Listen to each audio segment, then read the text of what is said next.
हरदेव जोशी राजकीय कन्या महाविद्यालय में भारतीय ज्ञान परंपरा केंद्र के अंतर्गत आज हम सभी राष्ट्रीय एकता दिवस जो 31 अक्टूबर को भारत के लौह पुरुष सरदार वल्लभ भाई पटेल के जन्म दिवस के रूप में मनाया जाता है, उसकी पूर्व संध्या पर राष्ट्रीय एकता के संदर्भ में एकता शब्द पर विचार कर रहे हैं।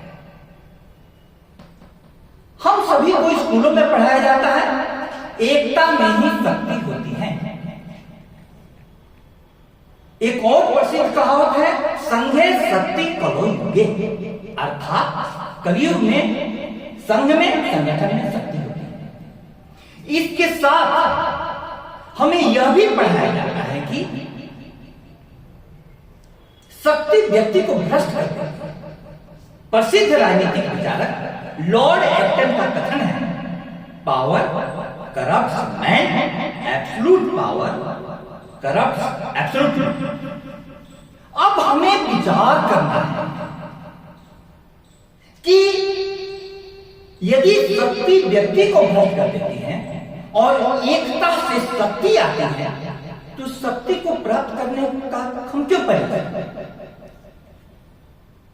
एक विचार का मानव होने के नाते हमें हर शब्द पर, हर विषय पर विचार करना चाहिए। इस संदर्भ में हमें यह जानना चाहिए कि शक्ति तटस्थ होती है। यदि रावण के हाथ में शक्ति आती है तो अहंकार के कारण रावण की शक्ति से अमंगल उत्पन्न होता है। लेकिन शक्ति यदि राम के हाथ में आती है शक्ति, तो उसी शक्ति से मंगल उत्पन्न होता है। जैसे एक चाकू यदि किसी हत्यारे के हाथ में है तो उस चाकू से किसी की हत्या हो सकती है, लेकिन यदि किसी चिकित्सक के हाथ में है तो उसी चाकू से किसी की जान बचाई जा सकती है। यह बात आपकी समझ में आ गई? अब देखो, हमें विचार करना है इस बिंदु पर कि आज की सबसे बड़ी समस्या क्या हो रही है। सबसे बड़ा सवाल क्या उठ रहा है? अनेक प्रकार के जाति, धर्म, क्षेत्र, लिंग, भाषा, हर आधार पर संगठन बन रहे हैं और ये संगठन राष्ट्रीय एकता के लिए बहुत बड़ी चुनौती भी बन रही है। दूसरी तरफ विद्यार्थी होने के नाते हम सभी जानते हैं कि विद्या की साधना एकांत में होती है, एकांत में। अब महत्वपूर्ण सवाल होता है यहां पर कि व्यक्ति महत्वपूर्ण है कि संघ या संगठन, कौन सा महत्वपूर्ण है?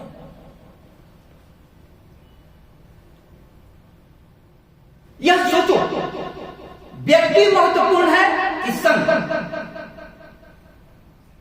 अब इस पर गंभीरता से विचार करें तो व्यक्तियों के मिलने से संगठन बनता है।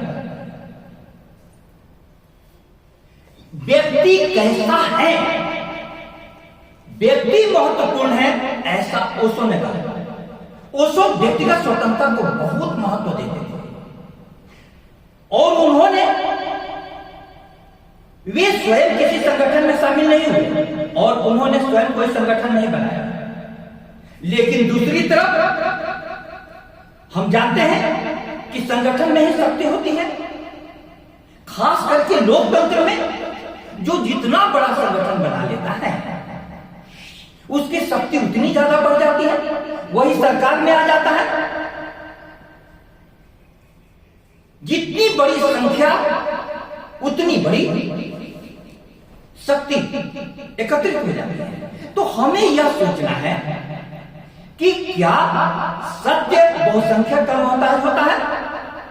हो सकता है कि बहुत बड़ी संख्या कोई बात गलत कह रही हो और एक व्यक्ति खड़ा होकर के सत्य को कह रहा हो, और हमारा राष्ट्रीय वाक्य क्या है? सत्यमेव जयते। सत्य की प्राप्ति हमारे ऋषियों ने एकांत तपस्या में जाकर की, और वो हमारा सबसे बड़ा मूल्य है। तो आज हमें इस पर विचार करना है। व्यक्ति महत्वपूर्ण है कि संघ? अब थोड़ा सा गौर से हम देखें तो कॉलेज में छात्र संगठन है, कहीं मजदूर संघ है, कहीं किसान संघ है। बॉम्बे में तो ऐसा हुआ, किसान संघ ने इतनी बड़ी संख्या में किसान लोग आए कि वहां का रास्ता जाम हो गया। सरकार मुसीबत में आ गई।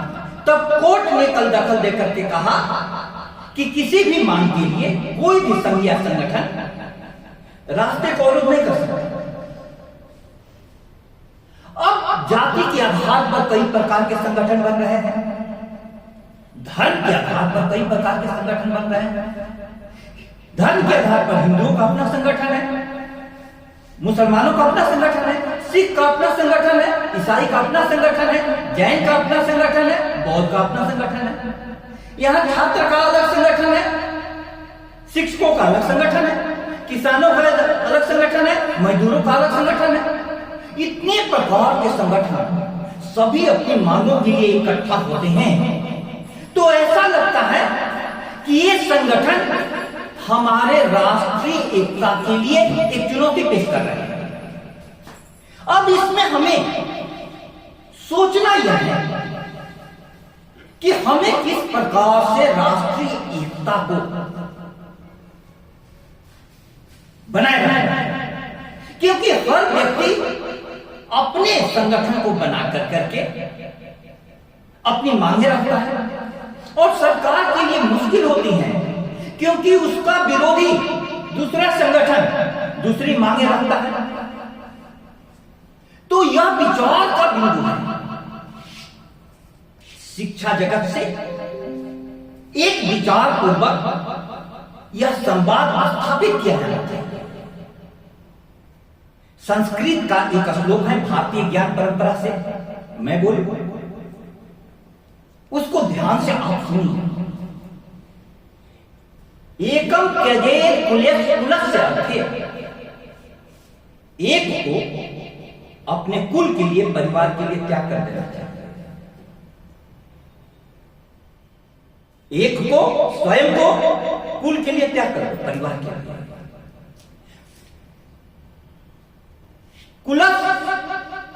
कुलम त्यजेत ग्रामस्य अर्थे, परिवार को गांव के लिए त्याग करो। ध्यान से सुनना। और तीसरी लाइन है ग्रामम त्यजेत जनपदस्य अर्थे, जनपद के लिए, राज्य के लिए गांव को त्याग करो। अंतिम पंक्ति विचारणीय है आत्मार्थे पृथ्वी त्यजेत, आत्मा के लिए पृथ्वी को छोड़ो। अब कौन सा महत्वपूर्ण हुआ, हमें विचार करना है। आप एक बात जानो, आत्मा व्यक्ति में होती है। आत्मा किसमें होती है? व्यक्ति में। संगठन में आत्मा नहीं होती। 100 लोगों की भीड़ हो जाए, 1000 लोगों की भीड़ हो जाए, लाख लोगों की भीड़ हो जाए, करोड़ लोगों की भीड़ हो जाए, उसमें आत्मा नहीं होगी। आत्मा कहां होगी? व्यक्ति में। अब व्यक्ति महत्वपूर्ण है कि संघ या संगठन महत्वपूर्ण? अब तुम्हारा नाम क्या है विद्यार्थी? राधा। राधा का कहना है व्यक्ति महत्वपूर्ण है। ओशो यही कहते हैं व्यक्ति महत्वपूर्ण है, क्योंकि हम ही लोगों से मिलकर करके यह कॉलेज बनता है। कॉलेज एक संगठन है, लेकिन हमारी साधना का केंद्र क्या है? व्यक्ति है। अब हम लोगों को यह बात ध्यान से सोचना है। फिर रहा है आदमी भुला हुआ, भटका हुआ, एक न एक लेबल हर एक माथे पर है लटका हुआ। आखिर इंसान तंग सांचों में ढला जाता है क्यों? आदमी कहते हुए अपने को शर्माता है क्यों? हम लोग अपने आप को आदमी क्यों नहीं कहते हैं? इस जाति का, इस धर्म का, इस भाषा का सबसे पहले तो हम मानव हैं, मानव हैं। और राष्ट्र की जो अवधारणा बनी है, भारत के बगिया में विभिन्न प्रकार के फूल खिले हुए हैं। अनेक प्रकार के जाति के लोग, अनेक प्रकार के धर्म के लोग, अनेक प्रकार के भाषा के लोग, अनेक प्रकार की धरती, सारी विविधताओं से भरी हुई धरती है। इसलिए भारत एक ऐसा देश है, जितनी विविधता भारत में है उतनी विश्व में कहीं नहीं पाई जाती, कहीं नहीं पाई जाती। उसके बावजूद भी हमारी शक्ति क्या है? विविधता में एकता ही हमारी शक्ति है। वह विविधता में एकता कैसे आता है? सभी कुछ अलग अलग होने के बावजूद भी हम सभी भारत राष्ट्र के लिए समर्पित हैं। कैसे? यह सोचने का बात है। एक बहुत प्यारी कविता की लाइन है, भारत नहीं स्थान का वाचक, गुण विशेष नर का है, एक देश का नहीं सीलिय भूमंडल भर का है। जहां कहीं एकता अखंडित, जहां प्रेम का स्वर है, देश देश में वहां खड़ा भारत जीवित भास्कर है। राष्ट्रपति दिनकर जी ने कहा था, भारत किसका वाचक है? भारत नहीं स्थान का वाचक, सिर्फ भूमि के टुकड़े का नाम भारत है। एक गुण विशेष लड़का है, एक गुण विशेष। कौन सा गुण? जहां कहीं एकता अखंडित, एकता का और प्रेम का स्वर, देश देश में वहां खड़ा भारत जीवित भास्कर है। प्रेम है, एकता है, तब भारत बनता है। अब हम सोच रहे हैं कि देखो संघ का महत्व कितना है। अभी राष्ट्रीय स्वयंसेवक संघ ने 100 वर्ष पूर्ण किए। 100 वर्ष पहले 1925 में इस संगठन की स्थापना हुई थी और इस संगठन का उद्देश्य है राष्ट्र सबसे पहले, संगठन तब राष्ट्र को सर्वोपरि मानना। तो चारों तरफ हम जो देख रहे हैं दृश्य में, कई प्रकार के अच्छे संगठन काम कर रहे हैं, लेकिन इसके साथ साथ कई संगठन देश के लिए खतरा भी बनते जा रहे हैं, देश के लिए खतरा भी बनते जा रहे हैं। तो हमें भारतीय ज्ञान परंपरा के आलोक में 4 महत्वपूर्ण शब्द हैं: संघ, संगठन, समूह और भी। इन चारों में अंतर आपको समझना चाहिए विद्यार्थी। संघ, संगठन, समूह और भी, क्या अंतर है मालूम है आपको? क्योंकि चारों में बहुत सारे व्यक्ति इकट्ठे हो जाते हैं और इकट्ठे हो जाते हैं तो 4 नाम क्यों दिया गया? सबका एक नाम दिया जाता, लेकिन अलग अलग नामों से हम उनको संबोधित करते हैं। एक को कहते हैं संघ, आपने सुना होगा बुद्धम शरणम गच्छामि, संघम शरणम गच्छामि, धम्मम शरणम गच्छामि। संघ। दूसरी तरफ संगठन, सारे राजनीतिक संगठन है, कई प्रकार के संगठन है, छात्र संगठन है। तीसरा समूह, कहीं किसी प्रकार के लोग इकट्ठे होकर के काम करते हैं, समूह में गिने जाते हैं। फिर एक भीड़, कहीं इकट्ठे हो गए। इन चारों में अंतर क्या है? भारतीय ज्ञान परंपरा के आलोक में आपको सरल उदाहरण से, सरल शब्दों से समझाऊंगा, ध्यान से सुनना। ये साधना तो भारतीय संस्कृति की दृष्टि में एकांत में, एकांत,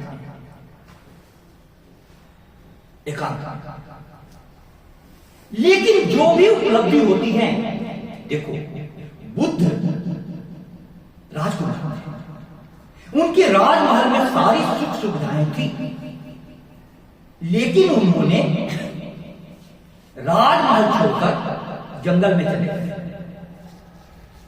ज्ञान की प्राप्ति के लिए, ज्ञान की प्राप्ति के लिए, क्योंकि उनको लगा, उन्होंने जो दृश्य देखे थे एक बूढ़े व्यक्ति का, एक मृत व्यक्ति का, लगा कि मरना है, हर किसी को एक दिन बुरा होना है, वो युवा महोत्सव में जा रहे हैं। तब उनको लगा कि सब कुछ होने के बावजूद भी जिंदगी का अंतिम सत्य क्या है? मृत्यु। राग न जो दिल में हमारे होता, फिर किसी साज में रागनी नहीं होती। मौत होती न सच्चाई जो अटल दुनिया की, जिंदगी बुद्ध से सन्यासिनी नहीं होती। मृत्यु को देख करके उन्होंने राजमहल छोड़ दिया। पत्नी का नाम था यशोधरा, पुत्र का नाम था राम। सोते हुए छोड़ करके चले गए। लेकिन जब उन्हें ज्ञान की प्राप्ति हो गई, जब उन्हें ज्ञान की प्राप्ति हो गई, तो वही गौतम बुद्ध बन करके फिर से लोगों के बीच में आए और उन्होंने संघ बनाया। हजारों लोग उनके साथ चलते थे। प्रिय विद्यार्थी, जिस गांव में वे इकट्ठे हो जाते थे, वहां पर बुद्ध का संघ आया है। लोग मौन में, शांति में ध्यान करते थे, प्रार्थना करते थे। सारे गांव की आबो हवा बदल जाती थी। ऐसा हुआ, उस समय का राजा को कहा गया बुद्ध से मिलने आया, तो इतनी शांति,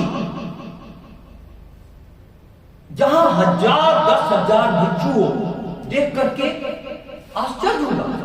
उसको लगा कि कोई षड्यंत्र है। जहां 10,000 व्यक्ति हो, इतनी शांति हो ही नहीं सकती। लेकिन जब वहां पहुंचा, तब उसने शांति को देख कर करके आश्चर्य हो गया। इसको कहते हैं संग। जब बुद्ध जैसे व्यक्ति जिंदा हो और सब कोई अपने अज्ञान को मिटाकर बुद्धत्व की ओर कदम बढ़ाता है, ध्यान करता है, ज्ञान की आराधना करता है, तब उसको कहते हैं संग। क्या कहते हैं? संग। कुछ दिनों के बाद बुद्ध की मृत्यु हो गई। शरीर है, मरेगा ही। बुद्ध की जब मृत्यु हो गई, वे इस लोक को छोड़कर चले गए।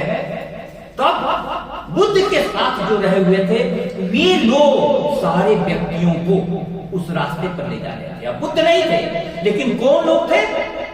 बुद्ध के साथ रहे हुए लोग और बुद्ध के वचन, दो सभी को गाइड कर रहे थे। तब यह संघ से क्या बन गया? संगठन। अब बुद्ध नहीं है, जिंदा व्यक्ति नहीं है, लेकिन संघ से बन गया संगठन।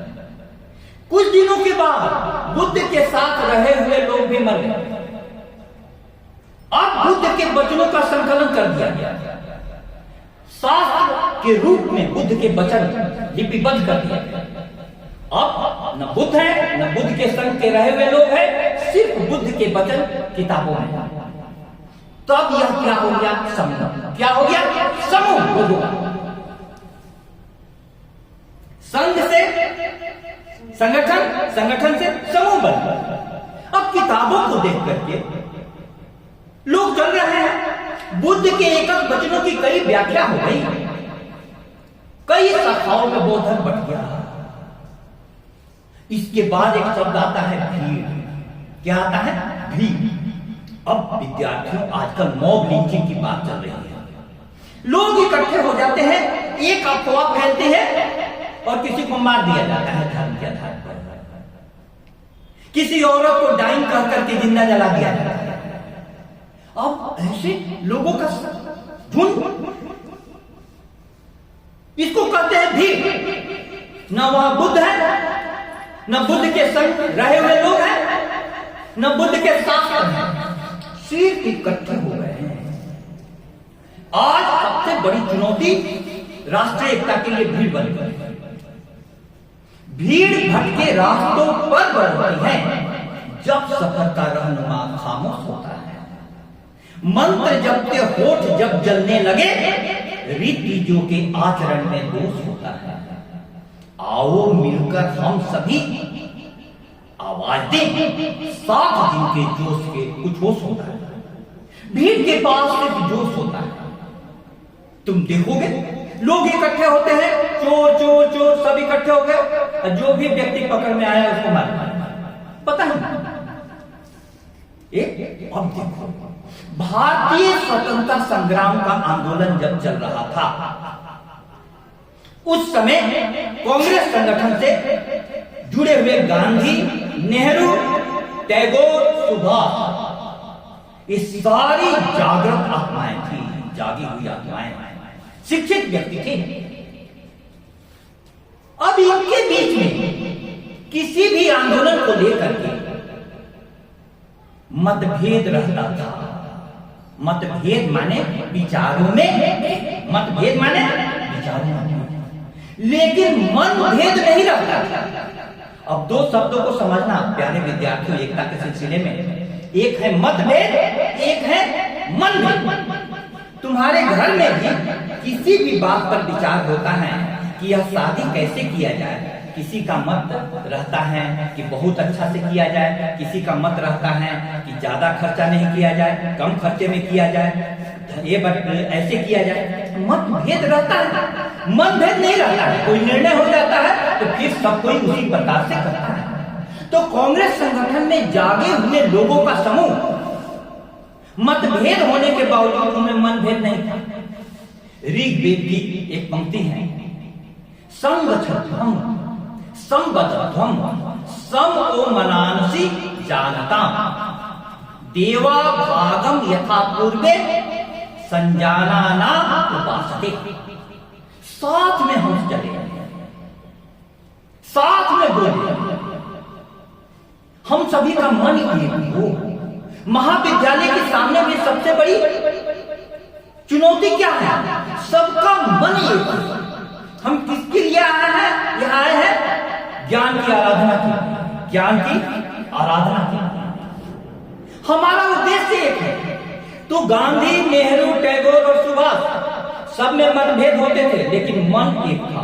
इसलिए देखोगे कि मोहनदास करमचंद गांधी को महात्मा की किसने कहा? टैगोर ने। राष्ट्रपिता किसने कहा? सुभाष चंद्र बोस ने। मैं कहना यह चाहता हूं कि संघ, समूह, संगठन और भी हमें कोशिश करनी चाहिए, जहां कहीं भी बने वहां संघ बने, अर्थात सभी कोई हम एक जागृत आत्मा के दिशा निर्देशन में चले। आप सभी इतना बैठे हुए हैं किसके कारण? मेरे कारण। एक शिक्षक पर विश्वास करके इतनी विद्यार्थी लड़कियां बैठी हुई हैं। तो मैं आपको आत्मा किसको कहते हैं, इस बात को समझना। टोक देता है कदम जब भी गलत उठता है, ऐसा लगता है कि कोई मुझसे बड़ा है मुझमें। अब तो ले दे के वही शख्स बचा है मुझमें, मुझको मुझसे जुदा करके जो छुपा है। विद्यार्थियों, आत्मा को समझना। एक उदाहरण देता हूं तुम्हारे लिए। मान लो कि तुम मोबाइल देख रहे हो और मोबाइल में फिल्म देख रहे हो। उस समय तुमको अपने माँ बाप से डर लगता है कि नहीं? किसी से डर लगता है कि नहीं? उसको तुम छुपा करके करते हो कि नहीं? करते हो। उस समय डर लगता है। लेकिन तुम पढ़ती हो तो क्या तुम्हें डर लगता है? क्यों? क्योंकि पढ़ाई के साथ तुम जानती हो, तुम्हारी आत्मा जानती है कि मैं अच्छा काम कर रहा हूं। आत्मा, अंतरात्मा की आवाज सुनोगी तो अंतरात्मा हमेशा अच्छे काम के लिए प्रेरणा देता है, अच्छे काम के लिए। तो सबसे पहला जागृति क्या है? आत्मा के पृथ्वी के, आत्मा के लिए पृथ्वी छोड़ो। इसलिए हमारी संस्कृति में सबसे पहले बच्चे को भेजा जाता था कहां? गुरुकुल। जन्म हो गया, एक जन्म मां बाप से होता है। मां बाप से सिर्फ तन का जन्म होता है, मन का जन्म फिर कौन कराता है? गुरुकुल। तुम्हारे जन्म यदि हिंदू परिवार में हो गया, तुम्हारा हिंदू मन हो जाता है, तुम कहीं जाकर मंदिर के सामने जाते ही हाथ जोड़ लेते हो। लेकिन यदि तुम्हारा परिवार मुसलमान, जन्म मुसलमान के परिवार में हो गया, तो मस्जिद में नमाज पढ़ने जाओगे। उसके बाद आप कॉलेज जाते हैं। कॉलेज में, शिक्षा संस्थान में, स्कूल में, कॉलेज में आपका मन कैसा बनाया जाता है? एक इंसान की तरह। न हिंदू बनेगा न मुसलमान बनेगा, इंसान की औलाद है, इंसान बनाया जाता है। वो हिंदू है, ये मुसलमान, ये मसीही, वो यहूद, इस पर ये पाबंदियां और उस पर ये कयूर। सैकड़ों पंडित ने क्या अहमक बनाया है हमें, छोटे छोटे तंग खानों में बिठाया है हमें। हम लोगों को छोटे छोटे तंग खानों में नहीं बैठना है। हम इस जाति के हैं, हम उस गांव के हैं, हम इस धर्म के हैं, हम इस भाषा के हैं, नहीं। पूरा विश्व एक है। जागे हुए लोगों ने क्या कहा, आत्मा को उपलब्ध लोगों ने क्या कहा, पुत्रो अहम पृथिव्या, माता भूमि, सारी भूमि हमारी मां, और हम किसके पुत्र हैं, पृथ्वी के। इससे इतना बड़ा उदार दृष्टि, इसलिए मैं अपनी बात, एक संस्कृत का श्लोक है, अयम निज परो देते गणना लघु चेतसा उदार चरिता नाम तु वसुधैव कुटुंबकम। यह मेरा है, वह पराया है, ऐसी बात छोटी बुद्धि वाले करते हैं। उदार चरित लोगों के लिए तो सारी वसुधा ही अपना परिवार है। हम लोगों को जब भी विचार कर रहे हैं, भीड़, समूह, संगठन, संघ, भीड़ का हिस्सा नहीं बनना है। क्यों? मुसलमानों की भीड़ मंदिर जला देती है और हिंदुओं की भीड़ मस्जिद में आग लगा देती है। नहीं, अपनी आत्मा को जागृत रखना है। समूह का भी हिस्सा यदि बनते हैं तो अपनी आत्मा को जागृत रखना है। संगठन के भी कुछ दोष होते हैं। संगठन के क्या दोष होते हैं, हायरार्की होती है। एक ऊपर का अधिकारी, उसके बाद दूसरे अधिकारी, तीसरा अधिकारी, तो उसमें भी जो ऊपर वाला अधिकारी, बड़ा वाला अधिकारी, सारे लोगों को एक डंडे से हाँकने लगता है अपने स्वार्थ की सिद्धि के लिए, सभी को की शक्ति का उपयोग कर लेता है। यह भी गलत है। हम लोगों को हर को अपनी आत्मा जगानी है, तभी राष्ट्रीय एकता सुरक्षित होगी। इन महापुरुषों ने अपने जीवन का बलिदान दिया राष्ट्रीय एकता के लिए। तो मैं अपनी बात समाप्त करता हूं दिनकर साहब उन्हीं पंक्तियों के साथ, भारत नहीं स्थान का वाचक, गुण विशेष नर का है, एक देश का नहीं सीलिया, भूमंडल भर का है। जहां कहीं एकता अखंडित, जहां प्रेम का स्वर है, देश देश में वहां खड़ा भारत जीवित भास्कर है, भारत जीवित भास्कर है। बहुत बहुत धन्यवाद।